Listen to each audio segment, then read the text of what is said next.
I work at a petrol station outside Brisbane. And last month, an American family pulled up in a rental SUV looking genuinely distressed.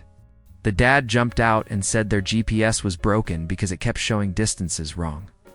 I asked what he meant. He said, "It says Sydney is 900 kilometers away." That's impossible. We left this morning and we're still not there. I stared at him. Mate, Sydney's 9 hours from here. His wife leaned out the window. No, 900 kilometers is like 400 miles. That's a day trip. I pulled up a map. Brisbane to Sydney is 900 Ks. That's 10 hours minimum.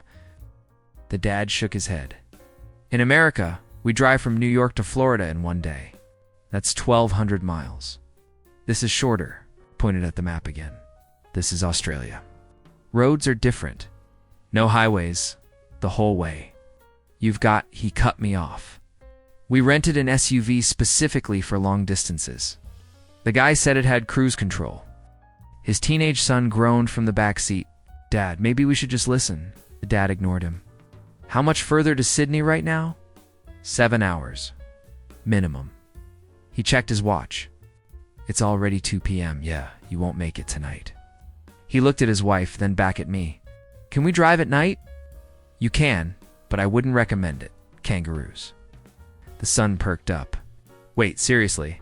"Dead serious. They jump onto roads at night. Total your car." The dad laughed. "We have insurance." "Mate, insurance won't help if you hit a roo at 100 Ks an hour.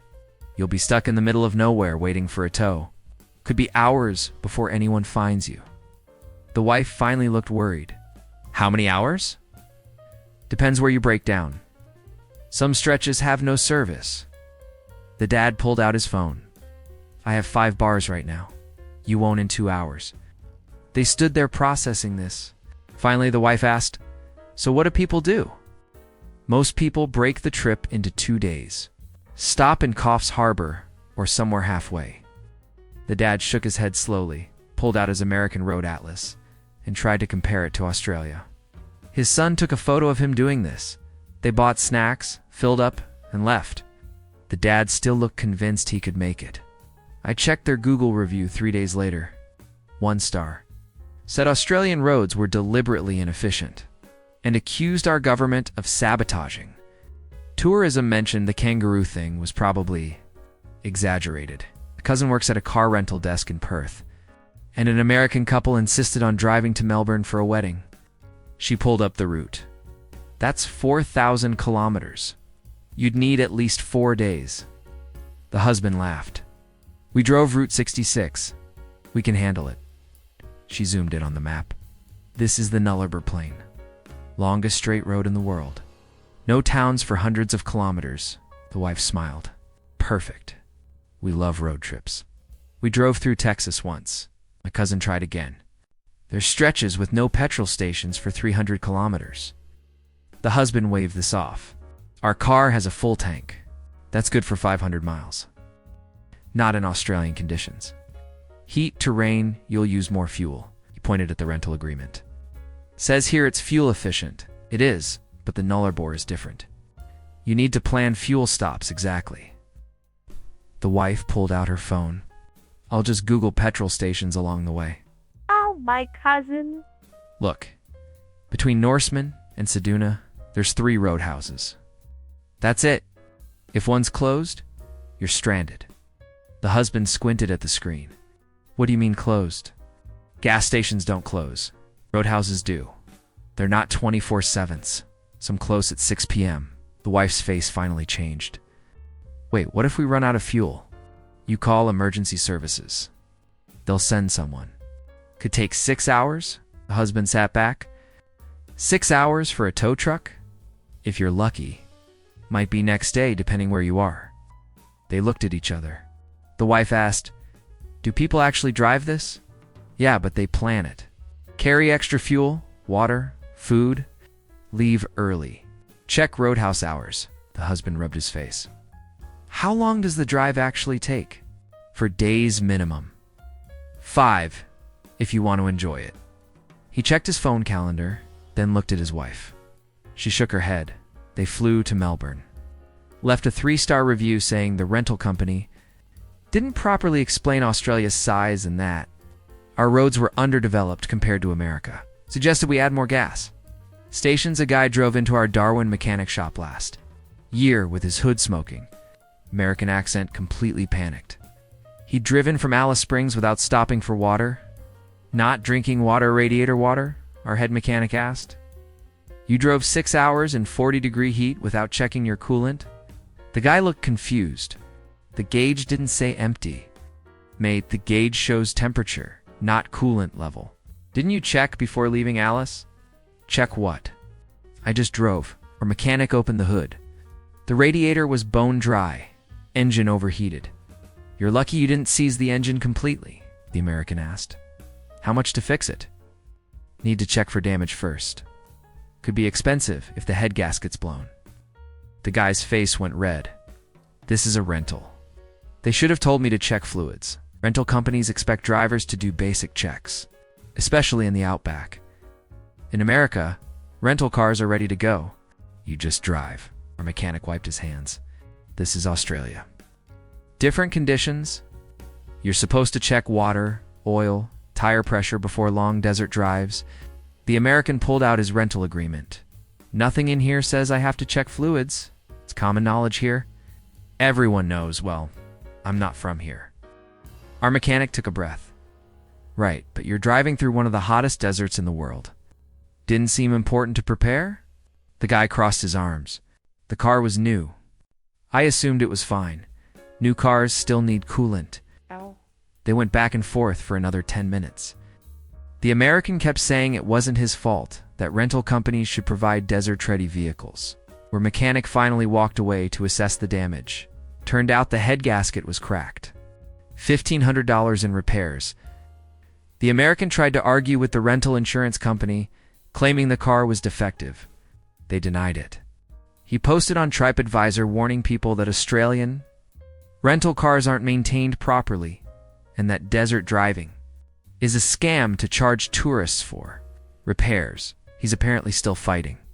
The charge 6 months later, I drive trucks along the Great Ocean Road. And one morning I found an American family standing next to their absolutely destroyed rental car. Front end caved in, airbags deployed, windshield cracked.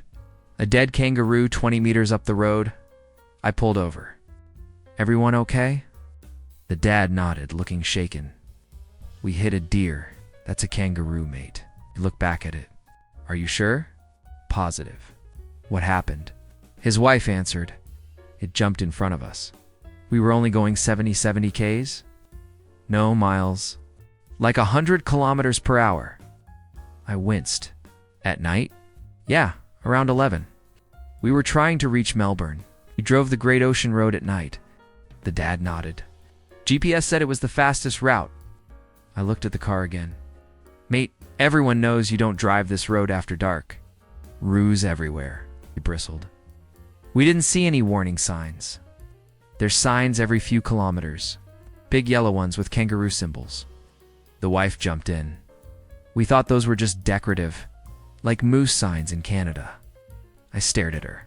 Why would we put up decorative warning signs? She shrugged. Ambiance. Australia is known for wildlife. It's the teenage daughter, filming everything on her phone, said, Mom, they were literally warning signs. The dad ignored her. How are we supposed to know kangaroos actually jump onto roads? Because that's what the signs mean. They're warnings. He shook his head. In America, deer crossing signs are more like suggestions. Deer rarely actually cross there. This isn't America. The signs are serious. The wife asked, How much does a kangaroo weigh? Big male. 90 kilos. Hits like a brick wall at 100 Ks an hour. Ow. The dad looked at the destroyed front end. So our car's totaled? Probably. You'll need to call your rental company. He pulled out his phone. No service. I let him use mine. The rental company told him they'd send a tow truck, but it would take 3 hours minimum. He tried to argue that they should send it faster because this is an emergency. The operator explained that they were in a rural area and 3 hours was standard. While we waited, the dad kept asking if kangaroos were really that dangerous and whether we should cull them like deer in America. His daughter stopped filming and apologized to me quietly. The tow truck arrived at dawn. The driver took one look and said, "Night driving?" The American family said nothing. They left a one-star review claiming that Australia's wildlife is a road hazard that should be controlled, and that warning signs should be more explicit, suggested. We add actual danger to the kangaroo signs, so tourists take them seriously. My friend works at a visitor center in Kakata, and an American tourist came in complaining that the crocodile warning signs were over the top. He'd gone swimming in a billabong because the water looked clean. She asked, "Did you not see the signs?" He rolled his eyes. "Yeah, but I figured they were exaggerated. For legal reasons." Legal reasons? Like how coffee cups say, "Caution hot." It's obvious coffee is hot. She leaned forward. "Mate, crocodiles will actually kill you." "That's not exaggeration," he laughed. "I grew up near alligators in Florida. I know how to spot them. Crocodiles are different. Saltwater crocs are aggressive. They hunt humans." He waved this off. "I was only in the water for 10 minutes. Didn't see anything." She pulled up photos on her computer of croc attacks. People die every few years ignoring these signs. He looked uncomfortable. "Those are probably freak accidents." "They're not. If you swim in marked areas, you're taking your life in your hands." He stood up. "I think you're fear-mongering to keep tourists out of the good spots." She just stared at him. "Why would we do that?" "Tourism money. You want people on guided tours, not exploring freely." She took a breath. "We want people alive. That's why there's signs." He left, clearly unconvinced. She told me later she watched him walk toward another billabong and had to physically yell at him to stop. He shouted back that he knew what he was doing. A ranger eventually escorted him out of the park. He posted online that Australian park rangers are aggressive and ruin the natural experience. Said the crocodile warnings are probably overblown and that he didn't see a single croc during his swim. I work at a roadhouse on the Stuart Highway, the main route through Central Australia. And last winter, an American couple stopped looking absolutely defeated. They'd been driving for 11 hours from Darwin to Alice Springs and were only halfway. The wife came in first. "How much further to Alice?" I checked the map. "About 6 hours?" She looked like she might cry. "We've been driving all day." "It's a long haul. Most people break it up." Her husband came in. "Is there a faster route?" "This is the only route." He stared at me. "There's one road?" "That's it?" "Through the center." "Yeah." He pulled out his phone, checked Google Maps, zoomed out. "This is insane. How do people live here?" Carefully, with planning, the wife asked, "Why isn't there a highway?" "This is the highway." The husband sat down heavily. "In America, we have multiple highways between cities. Alternatives if there's traffic. We don't have traffic here. We have distance." He looked out at the empty road.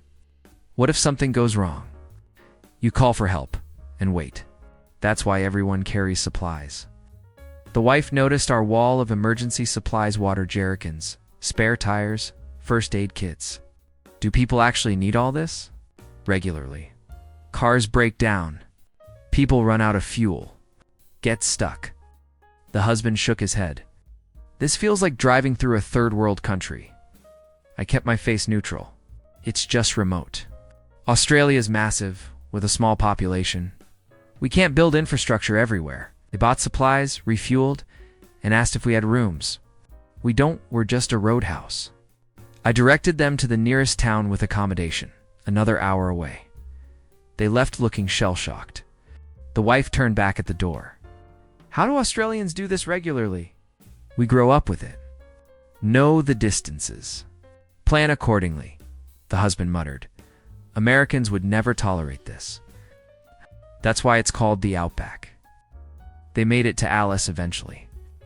Left a review saying the Stuart Highway is proof Australia needs infrastructure investment and that modern countries shouldn't have single road routes between major cities. Suggested we learn from America's interstate system. We get reviews like that monthly. Americans convinced our distances are a problem to fix rather than a reality to respect. They expect road trips to work like home convenient, predictable, manageable. But Australia doesn't apologize for its size. It just sits here, massive and mostly empty, waiting for people to adjust their expectations. Some do.